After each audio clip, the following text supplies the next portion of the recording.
آپ کو ایک بار پھر سے براہ راست لیے چلتے ہیں اسلام آباد، جہاں پر ترجمان بلاول بھٹو مصطفیٰ نواز کھوکر میڈیا سے گفتگو کر رہے ہیں۔ تو ہم مانے کہ ہاں خان بہت بہادر ہے،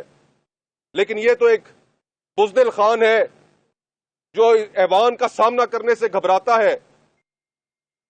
اور آج ان کی گفتگو کا جو معیار تھا اس معیار کو اگر سامنے رکھیں تو آج شیخ رشید اور عمران خان نیازی کی گفتگو میں کوئی فرق نظر نہیں آتا۔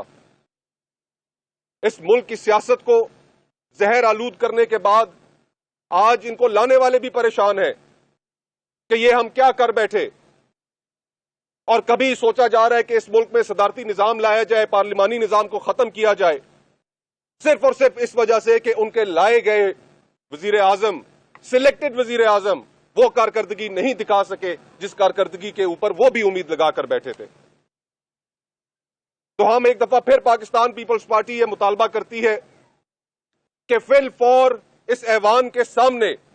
آئی ایم ایف سے طے کی جانے والی شرائط سامنے لے کر آئی جائیں، ہمیں بتایا جائے کہ عوام کے مستقبل کا کیا سودا کیا جا رہا ہے، عوام پہ کیا ٹیکسز لگائے جائیں گے، بجلی گیس کی قیمتیں کتنی بڑھائی جائیں گی۔ اس معاملے پر ایوان کو، پارلیمنٹ کو فوراً اعتماد میں لیا جائے، اور ساتھ ہی ساتھ ہم یہ مطالبہ بھی کرتے ہیں کہ اس ملک میں جو مین سٹریمنگ کی گفتگو ہو رہی ہے، اس مین سٹریمنگ کی گفتگو میں اپوزیشن شریک نہیں ہے۔ اپوزیشن کو کوئی علم نہیں ہے کہ یہ مین سٹریمنگ کس چیز کا نام ہے اور کس بلا کا نام ہے۔ ہمارے اس پر تحفظات ہیں۔ ہم نیشنل ایکشن پلان پر منوعن عمل درآمد چاہتے ہیں، اور ہم چاہتے ہیں کہ یہ جو مین سٹریمنگ کی گفتگو ہے اس کو بھی ایوان میں لایا جائے،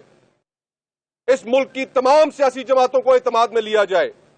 ہم کسی کو چنچی اور کسی کو دکان دینے کے اس مشورے سے ہم اس کے قائل نہیں ہیں جب تک ڈی ویپنائزیشن نہ کی جائے، جب تک اس فلسفے کو ماننے والے وہ فلسفہ نہ ترک کریں کہ جس فلسفے کے تحت اس ملک میں آگ اور خون کی ہولی کھیلی گئی۔ ہم یہ تمام مطالبات کرتے ہیں، اور اگر یہ مطالبات کے اوپر عمران خان صاحب اور حکومت اور انہوں نے کان نہ دھرے تو میں یہ بات آپ کو وثوق سے کہہ سکتا ہوں کہ خصوصاً جو یہ بجٹ لے کر آنے والے ہیں اور آئی ایم ایف سے جو شرائط طے کرنے جا رہے ہیں، اس کے نتیجے میں ان کی اپنی پارٹی کے اندر شدید بغاوت کا خطرہ ہے، اور شاید یہ بجٹ پاس کرانے کی بھی پوزیشن میں نہ ہو۔ جی بہت بہت شکریہ۔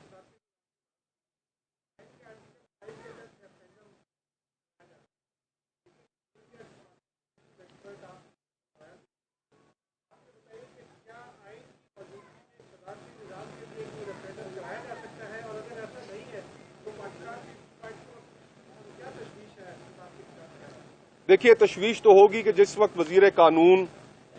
ایک انٹرویو کے اندر ایک اختراع، اپنی ذہنی اختراع، انٹرپریٹیشن سامنے لے کر آئیں، اور اس انٹرپریٹیشن میں وہ آئین کا بنیادی ڈھانچے کو تبدیل کرنے کی بات کریں اور اس کے لیے اپنے لیگل آرگیومنٹس بھی دیں، تو جس وقت وزیر قانون جو ایک اہم پوزیشن پر بیٹھا ہے حکومت کی، جب وہ یہ گفتگو کرتا ہے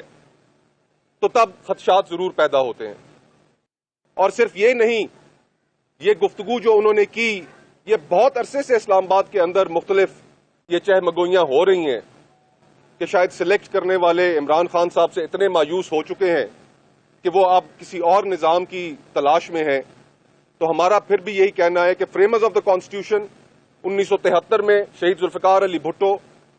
انہوں نے اس کانسٹیٹیوشن کے اوپر جو کنسنسس کریٹ کیا تھا اس وقت، یہ یونینیمس کانسٹیٹیوشن تھا، اور اگر اس کے بنیادی خط و خال کو چھیڑنے کی کوشش کی گئی تو پھر فیڈریشن کو شدید خطرات لاحق ہو جائیں گے۔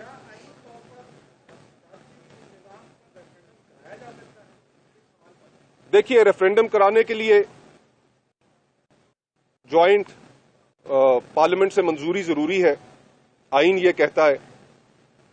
لیکن وہ ریفرینڈم کے نتیجے میں پہلے تو حکومت کے لیے یہ ایک بہت بڑا چیلنج ہوگا کہ جوائنٹ ہاؤس میں کس طریقے سے وہ اس کی منظوری لیتی ہے، لیکن قطع نظر اس کے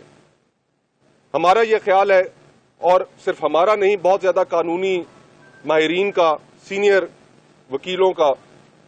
کہ اس ریفرینڈم میں پوچھے گئے سوال کے نتیجے میں آئین کے بنیادی خد و خال نہیں چینج کیے جا سکتے. اس کے اوپر سپریم کورٹ کی ججمنٹس موجود ہیں کہ اگر آئین کا بنیادی ڈھانچہ تبدیل کرنا ہے تو شاید اس کے لیے کانسٹیٹیوئنٹ اسمبلی کی ضرورت ہوگی. جناب ناظرین، مصطفیٰ نواز کھوکھر اسلام آباد میں میڈیا سے گفتگو کر رہے تھے اور ان کا یہ کہنا تھا کہ آئی ایم ایف کے ساتھ جو شرائط طے پا رہی ہیں، عوام کو ان کی تفصیلات کیوں نہیں بتائی جاتی.